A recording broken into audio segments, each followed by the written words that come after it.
You know, when people ask me all the time, hey, did you go to school? I said, yes, I did. I went to Florida State, but not the university. But I got an education in prison that I couldn't get at Harvard. I couldn't get at Yale. I took correspondence courses because in Florida at that time, they didn't have something as awesome as the college courses that Lee College offers you. What you guys have here is, and I just want to tell all of you, it's phenomenal. This is amazing that you had this. And what's even more amazing is that you took advantage of it. So, as I said, the next step, where do you go from here? What are you going to do with this? What are you going to do with this education? What are you going to do with these good feelings? Are you going to use this to better your life? Are you going to use this to better the lives of your families? Those people who are here to support you today? Are you going to rest on your laurels and go, hey, man, I'm a college graduate, easy street? That's not the way it works. The hard work begins now. And I'm sure you put your work in to get to this point. But where do you go from here? What's the next chapter? What chapter are you going to write for yourself? It means so much for me to be here because at one point, I was you. And I've been here a couple of other times and I'm very happy to be welcomed back. But I mean, literally, I was you. I sat in the chapel, the multi-purpose building, and I listened to speakers come in and I listened to them talk about, whatever it was they were doing.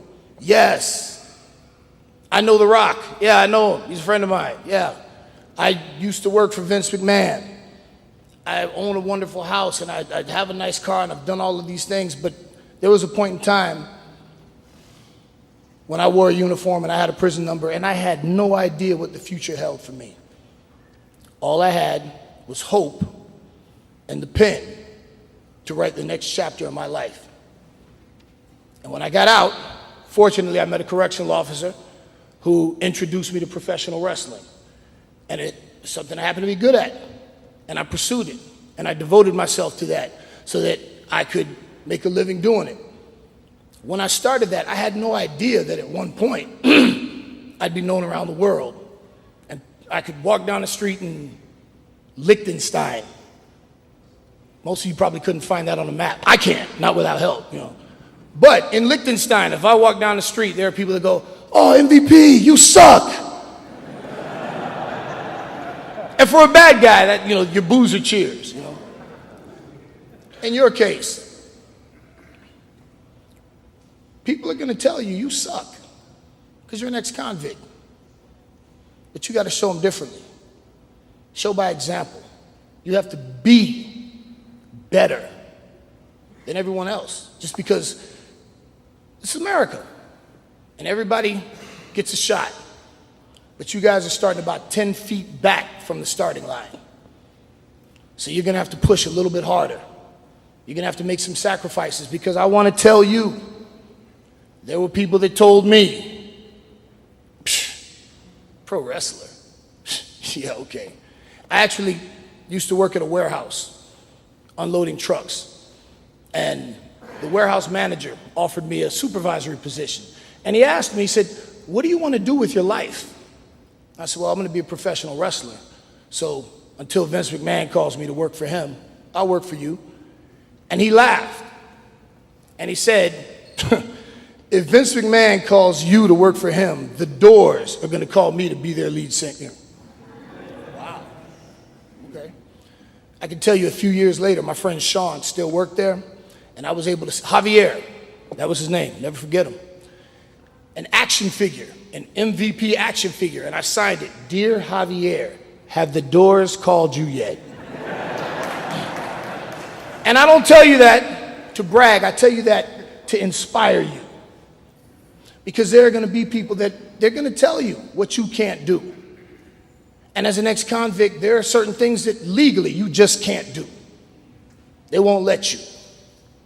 But I'm here to tell you that you can't let anyone tell you what you can't do.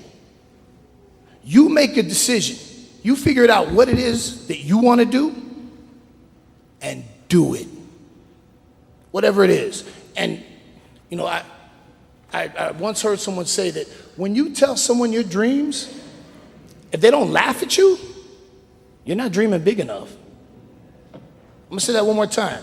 When you tell someone your dreams, if they don't laugh at you, you're not dreaming big enough. So figure out what you, right now, today, take some time to start thinking about what the next step is. What is this cap and gown gonna lead to? When you get out of here, these people who are here showing you love and support, how are you gonna pay that back to them? Society, how are you gonna pay that back to society? Your children, how are you gonna pay that back to your children? What kind of role model are you gonna be? Figure out what you wanna do and do it.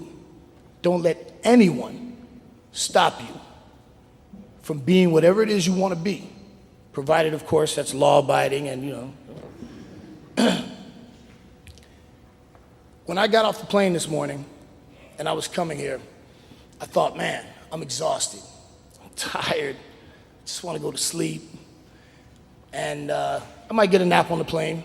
And then when I get off, I'm going straight to the building and I'm going to get dressed and I'm going to perform again. And then I got a 7 a.m. flight, so I probably won't get much sleep. But you know what? All of that is worth it for me, because I want you all to understand the inspiration that you give me. Think about that for just a moment. I'm the star, the celebrity, whatever, and I'm here to give you words of encouragement, to inspire you, to be a role model for you. But you're an inspiration for me. You remind me of where I came from. And I can't ever forget that. So it's my responsibility, I feel, to give back, to come here and be a beacon of hope for you, to show you what you can be. Okay, maybe you don't necessarily want to wear spandex and get slammed off the top rope. That's cool. You don't have to do that. It's not for everybody. But whatever it is you want to do, go do it. Did you ever think you'd be a college graduate? Some of you probably didn't. As a matter of fact, some of you are probably the first college graduates in your family. So stop and think about that for a second. While you might be a convicted felon, and some people would say, oh man, that's kind of embarrassing, that's a shame. You're a college graduate as well. So you kind of balance things out. And I'll tell you what, this robe that I got on, I wore Ric Flair's robe once, but I never wore a robe like this. You guys got a cap and gown. You guys are college graduates. You got me beat. I took some college courses, but I didn't graduate. So you're already ahead of me in that regard. You give me the inspiration to go out and talk to other people. See, when I leave here, I'm going to tell everybody about the college graduates that I went to go speak to, the convicts who decided that they want to better their lives, that they want to do something more in life. I can't even begin to express to you how proud I am of you, because I know you, not individually, but collectively. I know you because I was you. I was there. I know what you go through. I know what it's like to wake up in prison. I know what it's like to make that collect phone call and get your time cut off. And you don't want to hang up, but it's over. You got to hang up. Your baby's crying, your wifey loves you, your mama, whatever it is. Just had my own little flashback, you know. Wow. It's emotional for me coming here, because in a lot of ways I never left. I carry this with me everywhere I go. And you will too. But now, as I said, you carry the pen. You write your own chapter. So what's the next chapter going to be? When you go out, are you going to be a beacon of hope for others? Are you going to take what you've done here today and use that to inspire others? What are you going to do? That decision is yours and yours alone. And I hope that today I can be an example to you of what potentially you can be. Because at one point, I mean, by all intents and purposes, I was supposed to be dead. But now, people play me on video games and whatnot. So, whatever it is, maybe not video games, maybe not spandex and play fighting, but whatever it is, figure it out and go do it and be the best at it. And don't let anybody stop you from doing that. You've got a support system, people who love you, who want to see you succeed. And I'm here to tell you that socially, the system is designed for you to fail. I'm not pulling any punches. And truth be told, when you get out of here, some places won't rent you an apartment because you can't pass a background check. Some places won't hire you just because you're a convicted felon. Are you going to give up? You going to go back to selling drugs or doing home invasions or using drugs or whatever it was you were doing? No. I want you to use the same spirit, the same fortitude, the same attitude that propelled you to seek an education, to follow it all the way through, to graduate, to wear that cap and gown, to be here today. Which you probably don't even think about. I don't know, you might know. But as we were walking down the galley coming here, I saw the guys in the day room looking through the window, watching you guys in your cap and gown. Have you thought about how many guys sitting in the day room you may have inspired as you were coming here? Think about that for a minute. Or how many of you maybe saw somebody in their cap and gown and thought, hey, what's going on there? I want some of that. I want each and every one of you to succeed. I want each and every one of you to get out of here and become a productive member of society. I want you to further your education. I want you to get a master's degree. Become a professor. Get a doctorate degree. Educate others. Whatever it is. At some point, you'll be able to come back here, stand at this podium, and give your testimony. Talk about how at one point you were a convict, and now, I don't know, maybe you're a teacher. Maybe you're a teacher at Lee College. Maybe you're giving back directly, personally. If not that, maybe you're a community activist.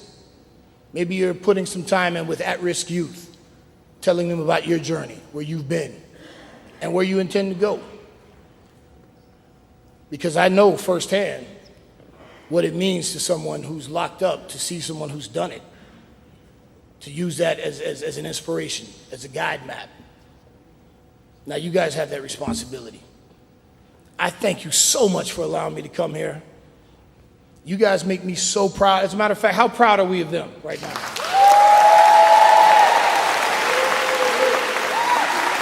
Give yourselves a round of applause, man. It's a moment.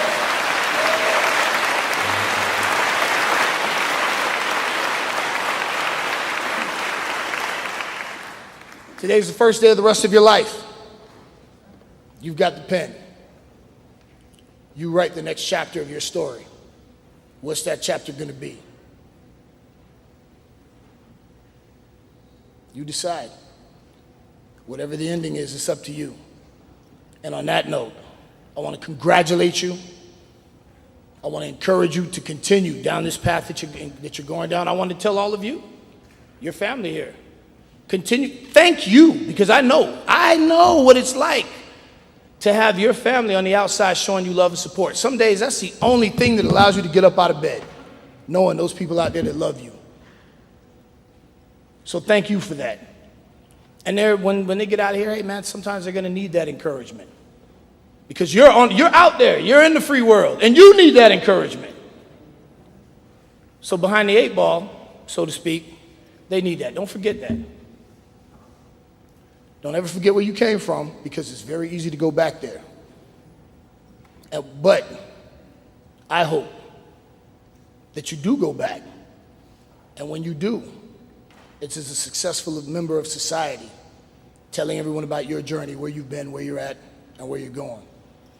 I hope that you all will be a beacon of hope. As I said, it's your pen, your story. Write a happy ending. Thank you very much.